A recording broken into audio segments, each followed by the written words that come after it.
The first known record of caviar dates back to the Greek scholar Aristotle in the 4th century BC, who described the eggs of the sturgeon, heralded into banquets, amongst trumpets and flowers.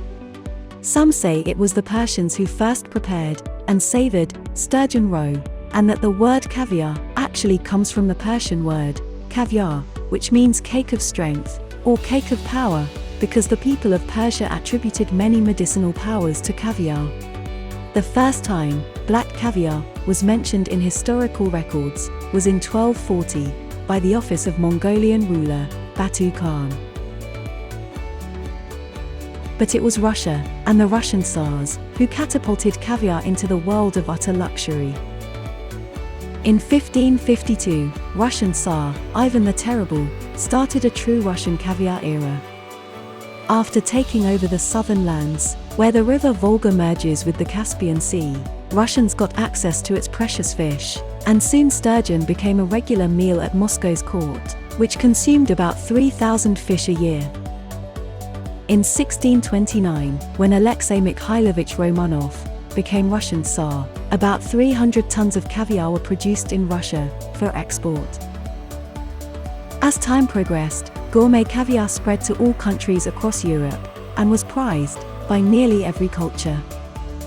In the 17th century, it was exported in big wooden barrels, packed with salt and sealed by oil. In the middle of the 17th century, Russia had a state monopoly on caviar and signed a contract with Dutch traders to purchase 80 tons of caviar in 6 years. The Dutch traders were delivering caviar to Europe and were supplying the French, Dutch, German, Italian, Swedish, and Spanish royal courts. By 1900, Russian fishermen were capturing 10,000 to 15,000 tons of wild sturgeon a year, that resulted in 500 to 650 tons of caviar. Unfortunately, that enormous production made sturgeon an endangered species, and in 1938, the Soviet government announced a dramatic cut in the caviar industry to preserve the sturgeon in nature. In 1989, wild caviar production hit its peak of 1,000 tons per year.